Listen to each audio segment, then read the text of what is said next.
but the highest dopamine release happens when you get a reward randomly.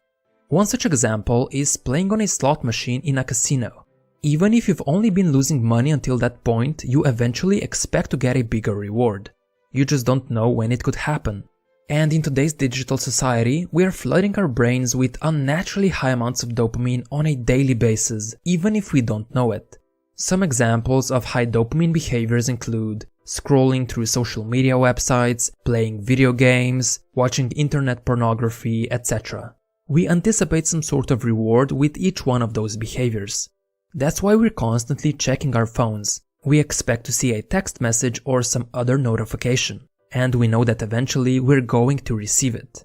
We're becoming like those rats pulling the lever trying to get a new dopamine hit.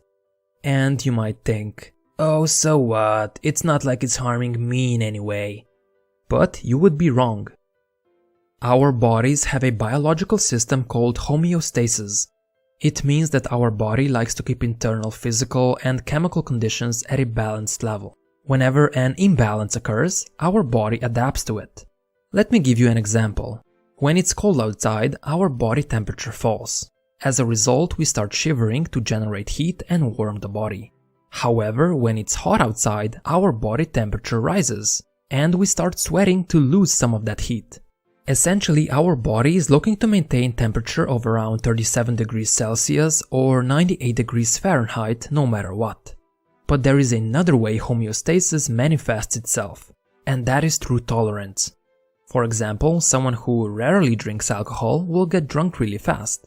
But someone who drinks on a regular basis will have to drink more alcohol because their body has developed a tolerance to it. Essentially, it takes more and more alcohol to make them drunk because they've become less sensitive to its effects. And it's not much different with dopamine. Your body tries to maintain homeostasis, so it downregulates your dopamine receptors. Essentially, your brain gets used to having high levels of dopamine, and those levels become your new normal. Thus, you develop a dopamine tolerance. This can be a huge problem because the things that don't give you as much dopamine don't interest you any longer. And it's much more difficult to motivate yourself to do them. They feel boring and less fun because they don't release as much dopamine compared to the things that do release it in high amounts. That's why people tend to prefer playing video games or browsing the internet compared to studying or working on their business. Video games make us feel good and comfortable as they release a lot of dopamine. Sadly, things like working hard or reading release it in lower amounts. This is one of the reasons why drug addicts who try to quit have a hard time adjusting to a normal life. Their dopamine tolerance gets so high that normal life isn't able to match it.